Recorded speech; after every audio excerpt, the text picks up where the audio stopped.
Oke, baiklah. Assalamualaikum warahmatullahi wabarakatuh. Apa kabar semuanya teman-temanku dimanapun anda berada? Semoga sehat-sehat selalu, oke? Dan selalu dilancarkan rezeki. Amin, amin ya robbal alamin, oke? Yang belum subscribe channel ini silakan subscribe dulu. Terima kasih yang sudah subscribe. Yang belum silakan di subscribe, oke? Dan like juga. Terima kasih banyak yang sudah mensupport channel ini dari awal sampai sekarang, oke? Baiklah, sebelum lanjut saya mau baca dulu artikel, oke teman-teman, tentang PPN 12% ini, oke? Kita baca sebentar dari Tempo. PPN 12% hanya untuk barang mewah, oke? Ini dari kata-kata Mbak Sri Mulyani, Ibu Sri Mulyani, oke, selaku Menteri Keuangan, oke? Sri Mulyani beberkan dua alasan utamanya. Sudah pasti alasannya adalah selektif antara barang mewah dan barang yang tidak mewah, oke? Dampaknya apa ke pinjol bank sebenarnya, oke? Nah, ini kalau kita berbicara dampak ke pinjol, PPN 12% naik dari 11% kemarin mungkin tidak terasa bagi orang-orang yang banyak uangnya, oke? Tetapi bagi kita yang tidak ada uang, orang-orang biasa, sudah pasti barang-barang akan menjadi naik di Indomaret, di Alfamart, di warung-warung yang awalnya mungkin harganya 5.000, nanti juga akan naik menjadi 7.000. Itu tidak akan terasa, teman-teman. Kenapa saya katakan demikian?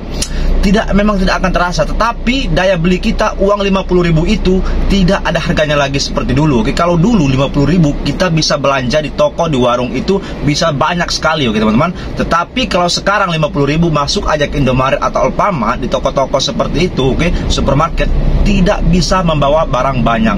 Itu efek dari PPN naik terus. Mungkin tahun depan dinaikkan lagi, tahun depan dinaikkan lagi, oke? Itu yang menjadi orang, daya beli orang semakin meningkat. Efeknya ke pinjol apa, Bang? Sudah pasti karena orang banyak membutuhkan uang, sudah pasti orang banyak meminjol. Orang larinya pasti ke pinjol, oke teman-teman semuanya. Oke, kenapa saya katakan, oke, orang pada banyak lari ke pinjol? Sudah pasti pinjol selalu memudahkan para nasabah untuk meminjamkan uang berapapun itu, oke, dari mulai 100.000, 200, 300, sampai 500, sampai 1 juta, bisa sekali meminjam di pinjaman online, oke. Makanya mungkin tahun 2025 ini efek 12% PPN naik sudah pasti, oke. Orang meminjam semakin banyak. Saya yakin orang meminjam semakin banyak. Nah, di sini peran pemerintah sangat penting. Semoga saja bisa, oke, merubah regulasi ataupun peraturan untuk pinjaman-pinjaman online ini supaya tidak memberatkan masyarakat banyak, oke? Kenapa sampai seperti itu? Karena gara-gara pinjaman online orang bisa saja melakukan apa saja. Mungkin bisa saja gali lubang tutup lubang, meminjam sana sini untuk menutupi pinjolnya. Ini efek-efek dari pinjol, apalagi sampai dikejar sama DC pinjol sampai ke rumah, oke? Orang bisa malu didatangkan DC ke rumah. Berapa kali pun orang didatangkan DC ke rumah, itu sangat-sangat malu, sangat-sangat menegangkan, oke? Jadi kita berharap kepada pihak pemerintah selaku yang paling bertanggung jawab, oke, habis itu menurunkan pihak-pihak OJK supaya mereka menurunkan, oke, orang-orang yang bertanggung jawab melihat dampak-dampak daripada pinjaman online ini sudah sangat luar biasa, sudah sangat meresahkan masyarakat bawah tentunya, oke. Sampai-sampai orang mengakhiri hidup berita-berita kemarin itu, oke, di media sosial ataupun di media cetak, di media TV, tidak bisa ditoleransi lagi, oke. Tidak bisa ditoleransi lagi para pinjaman-pinjaman online ini. Banyak sekali pinjaman online yang nakal. Tetapi kalau seandainya pemerintah ingin membubarkan pinjol, saya sendiri, oke, 100%, 1000% sangat setuju, oke. Tahun 2025 ini kalau seandainya pinjol mau dibubarkan, saya sangat setuju. Tetapi kalau teman-teman seandainya setuju juga, sepakat sama saya, membangun suara, membangun petisi setiap hari, oke, silakan teman-teman like dan juga subscribe channel ini supaya kita makin bergerak ke depan, oke, makin maju, supaya kita bersuara sebanyak-banyak mungkin. Bahwasanya memang anggota-anggota yang menginginkan pinjol dibubarkan itu sangat banyak, oke, bukan 1-2 orang saja, tetapi ribuan orang, bahkan ratusan ribu orang menginginkan pinjol dibubarkan karena sangat meresahkan, penagihannya sangat menakutkan bagi orang-orang yang mentalnya tidak biasa diancam sama DC pinjol, oke. Ini ada artikel juga, oke. Banyak mudaratnya Ketua Majelis Ulama Indonesia minta pinjol ilegal dimusnahkan.